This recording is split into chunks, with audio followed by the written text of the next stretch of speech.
Welcome to HardScript. Help me reach 5,000 subscribers. Support the video with a like and leave your thoughts in the comments. She looked right at me across the kitchen table, no hesitation in her voice, and said, "Honey, intimacy once a month should be enough for you." Then she took a sip of her coffee like she hadn't just said something that would echo in my head for months. Her name's Madison. We've been married for 8 years. Stable, predictable, and lately, empty. That sentence wasn't said out of cruelty. It was worse. It came from indifference.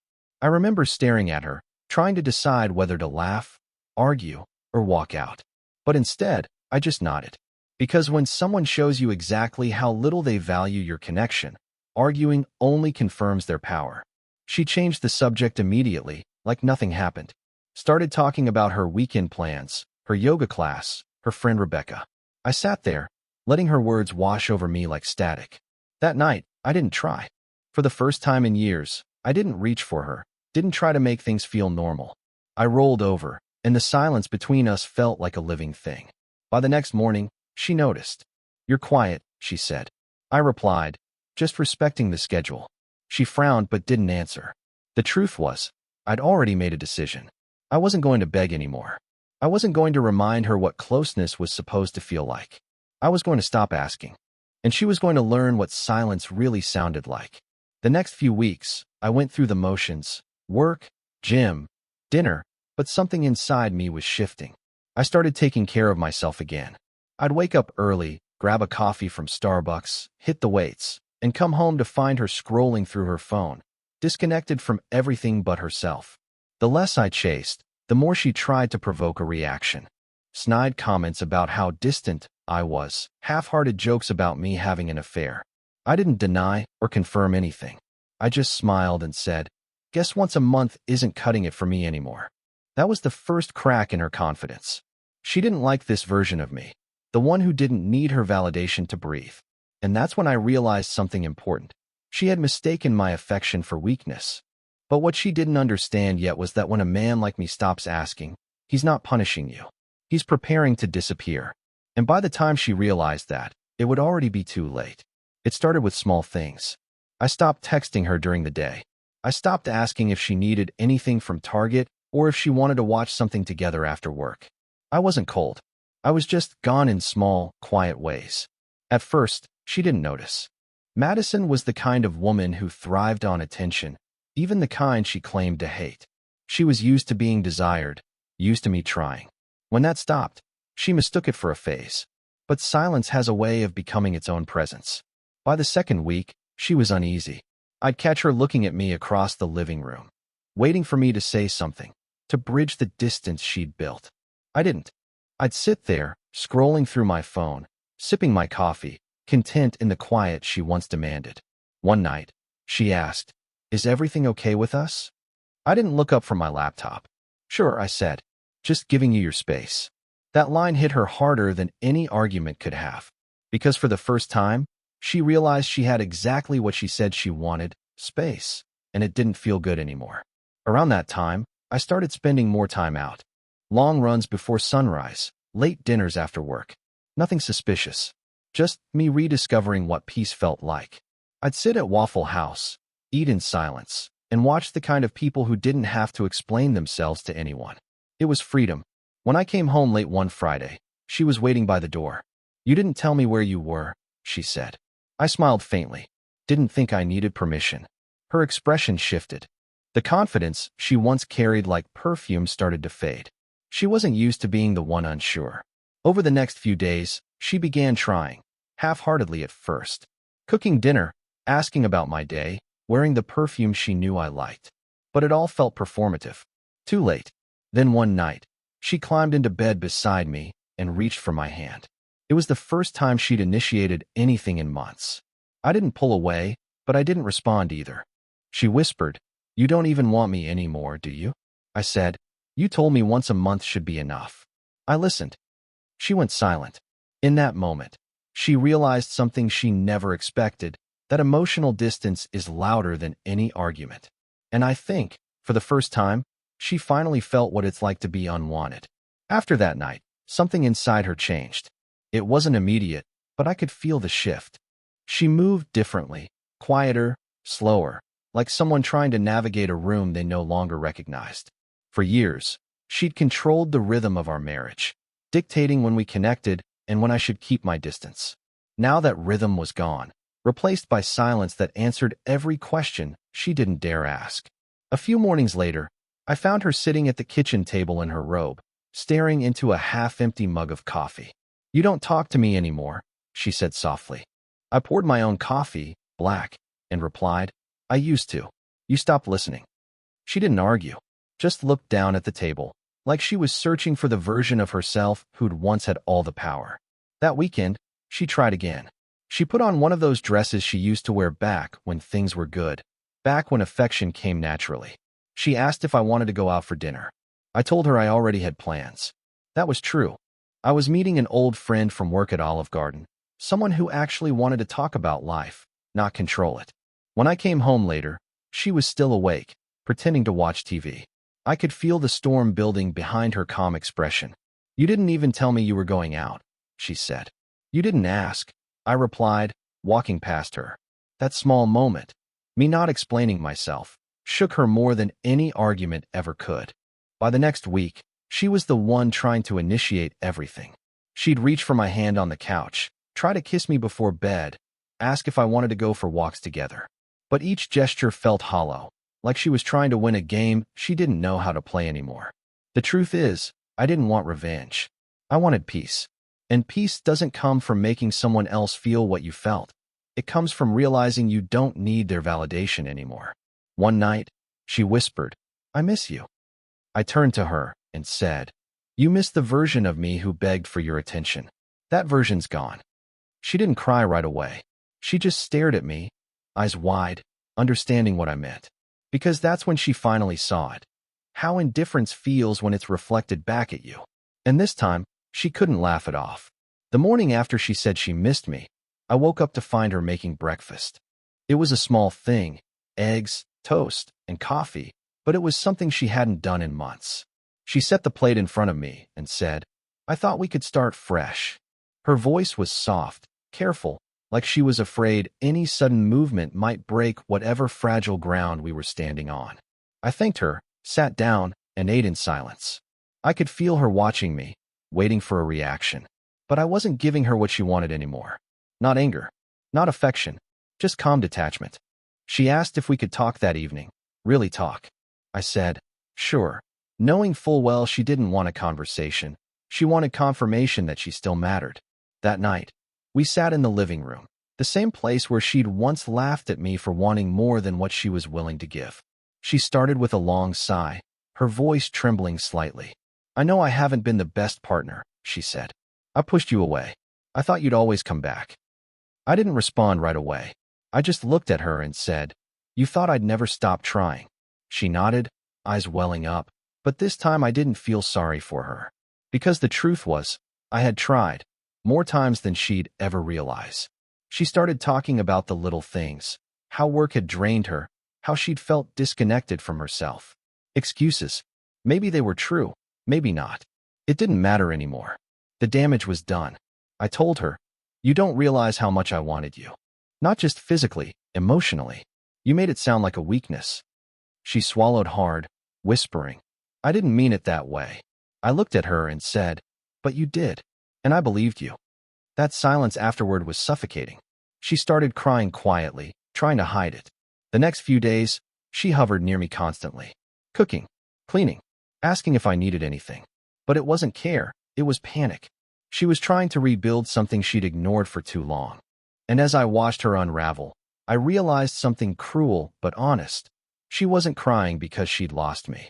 She was crying because she'd lost her control over me. And once that power was gone, she didn't know who she was anymore. By the next week, the tension had shifted again. The guilt that once flickered quietly in her eyes was now consuming her. I'd catch her staring at me from across the room, searching for signs of forgiveness I never offered. The silence between us had become its own kind of punishment. Not cruel, not intentional, just natural. A reflection of what we'd become. She started doing things she never used to care about. Laundry folded neatly before I got home. Dinner waiting on the table. Candles lit like we were living in some magazine version of marriage. It all looked perfect from the outside, but inside, I knew she was just trying to fill the void she'd created. One night, she sat next to me on the couch while I scrolled through my phone. She said, "I don't know how we got here." I didn't look up. "You stopped needing connection. I just followed your lead." Her lip trembled. "That's not fair. Neither was the silence you gave me," I said quietly. She turned away, pretending to check her messages, but her phone screen was black. She wasn't scrolling. She was spiraling. The next day, I left work early, needing space to think. I drove aimlessly until I found myself parked outside a small Waffle House off the highway. I sat there, drinking black coffee, thinking about how different life felt now. Lighter somehow. Peaceful, even with the wreckage still around me. When I came home, she was waiting in the doorway. Her voice cracked when she spoke. "You didn't tell me where you went." I looked at her, calm and detached. "You didn't used to care." That was the moment her composure broke. She stepped closer, tears finally spilling over. "I care now," she whispered.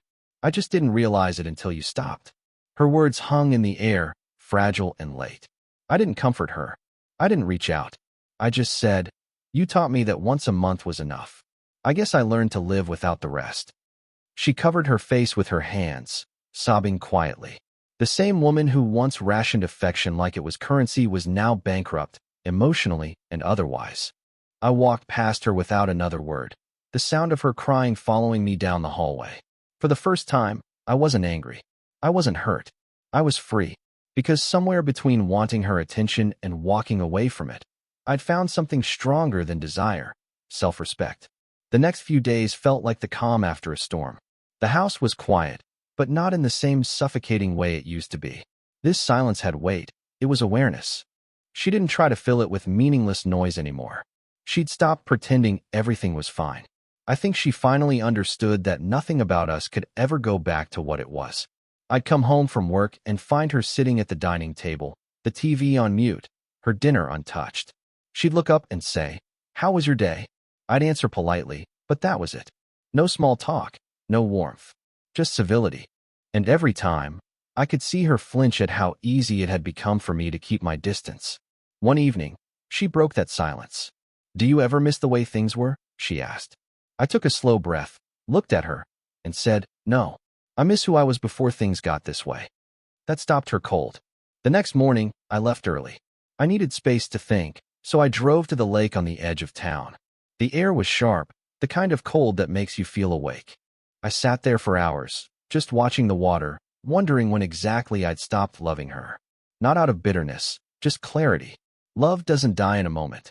It erodes quietly, one unmet need at a time. When I got back, she was waiting by the door, her eyes swollen. "I thought you were gone," she said, her voice trembling. "I thought you weren't coming back."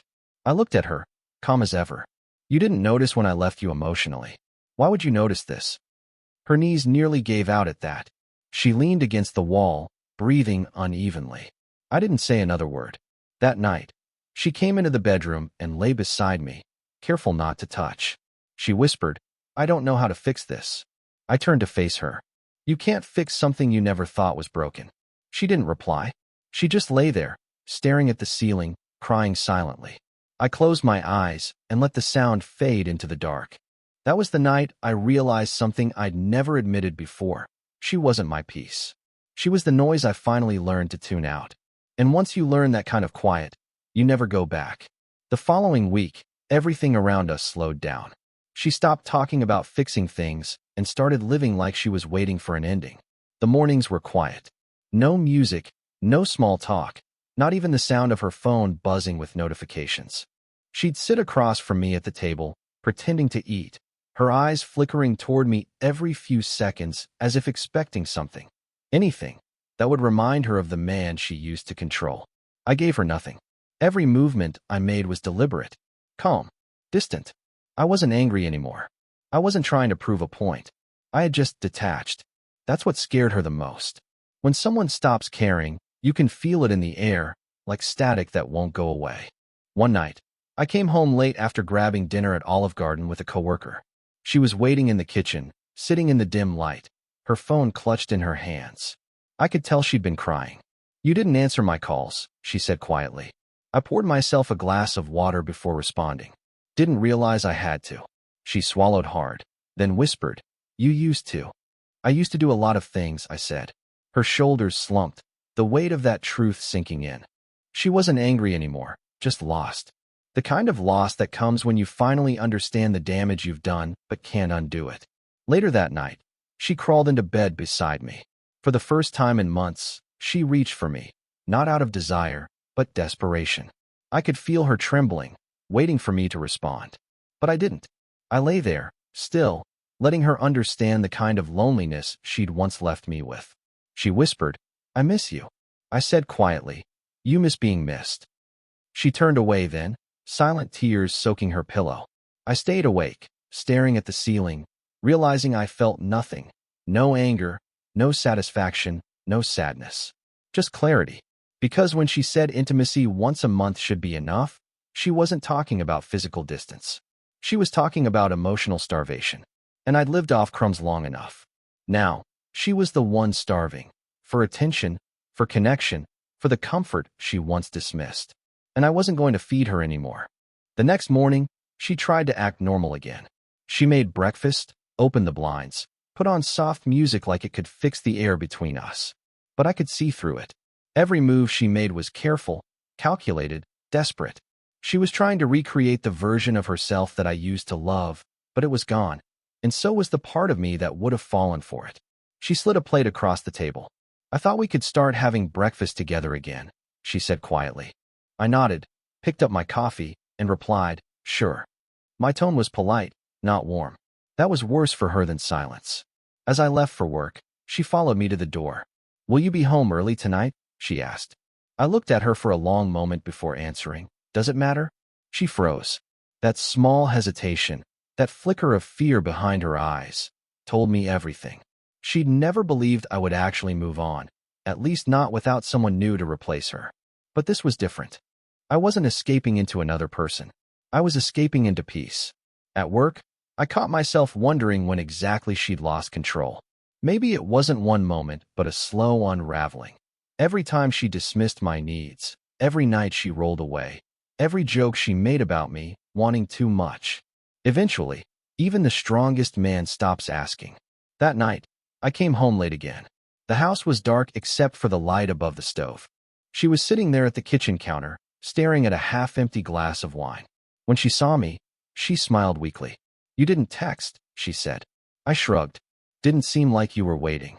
Her eyes filled immediately. I was, she whispered. I've been waiting for weeks. For a moment, I almost believed her. But then I remembered all the times I'd waited, silently, patiently, for her to notice me. So I just said, Now you know what it feels like. She stood up, trembling, and asked, Is this what you wanted? To make me feel like this? I shook my head. No, I just stopped wanting to feel it myself. She didn't say another word. She just broke, quietly, completely. And as I watched her crumble under the same loneliness she once handed to me, I realized something cold but true. She was finally ready for connection, and I was finally done needing it from her. After that night, something in her finally broke. She didn't yell, didn't accuse, didn't blame. She just folded into herself. The woman who once used control as her weapon had nothing left to hold. The silence between us wasn't just quiet anymore. It was hollow. You could feel the emptiness in every room. I'd wake up early, make my coffee, grab my keys, and leave before she even stirred. I stopped waiting for her good mornings. She stopped pretending to give them. But every now and then, I'd catch her watching me, eyes tired and red, like she was silently begging for something she didn't know how to ask for. One morning, she finally spoke. I can't live like this anymore, she said, her voice barely above a whisper. I feel invisible. I didn't look up from my cup. That's how you made me feel for years. Her lip trembled. I didn't mean to. I know, I said. But you did. She looked at me for a long time, searching for something. Anger, forgiveness, anything. But there was nothing left to find. She turned away, went upstairs, and stayed there most of the day. When I came home from work that evening, the house was spotless. Dinner was waiting on the table. She'd even set out 2 glasses of wine. It looked rehearsed, like one final attempt to reset time. She sat across from me, hands shaking slightly. I know I can't undo what I said, she started. But I want to try again. For real this time. I studied her face. The makeup couldn't hide the exhaustion. Her voice cracked halfway through the sentence. For once, I didn't feel resentment. I just felt tired. I said, "You don't get to decide when it's time to care." That was the end of it. She broke down completely. The sound was raw, human, painful. She wasn't crying for me. She was crying for herself, for every moment she wasted thinking love was something you could ration and control. I stood, put my glass down, and walked to the door. She whispered after me, "Please don't leave." I stopped, turned slightly, and said, "I already did. You just didn't notice." That was the truth she couldn't face, the fact that I hadn't stopped loving her out of spite. I'd stopped because loving her became the same as disappearing. And I was finally done being invisible. It's strange how endings don't happen with a single event. They dissolve slowly, like ice melting in a glass, quiet, unnoticed, until there's nothing left but still water. That's what we'd become. Still, she moved out 2 weeks later. There was no fight, no grand farewell. Just boxes, taped quietly, carried out one by one. I watched from the porch, coffee in hand, as she packed the last of her things into her car. Her movements were careful, deliberate, like someone handling glass that's already cracked. When she was done, she stood there for a long moment, looking at me. Her eyes were swollen, her voice small. "I never thought you'd really stop trying," she said. I took a slow breath, met her gaze, and replied, "That's the thing about trying. Eventually, it turns into surviving." She nodded, wiped her face, and whispered, "I hope you find someone who doesn't make you beg for love." I didn't answer. I didn't need to. When her car pulled away, I didn't feel the rush of freedom I expected. Just calm. The kind of calm that feels like peace but smells faintly of loss. I walked back inside, sat down at the empty kitchen table, and let the silence settle. It wasn't lonely anymore. It was honest. Over the next few weeks, I rebuilt quietly. Early mornings, gym sessions, takeout from Waffle House when I didn't feel like cooking. Life became simple again, measured by small routines instead of emotional exhaustion. Sometimes, late at night, I'd think about her. Not with anger, not even with sadness. Just reflection. She wasn't a villain. She was a lesson. A reminder that love dies not from betrayal, but from neglect. From being treated like an option in the one place you should feel like home. Months passed before I saw her again. It was at a Target parking lot. She looked different, tired, but softer. She didn't see me. She was loading groceries into her trunk, a half-empty Starbucks cup on the roof of her car. For a brief second, I almost called out. But then I remembered how many times I'd reached for her when she wasn't looking. This time, I let her drive away. Because some goodbyes don't need words. She once told me, "Intimacy once a month should be enough for you." But in the end, it wasn't the lack of intimacy that killed us. It was the moment she realized I'd stopped asking for it. And worse, that I no longer cared. And that was the day she finally understood what it meant to lose me. Been through it. When they crossed a line, and you made sure they felt it.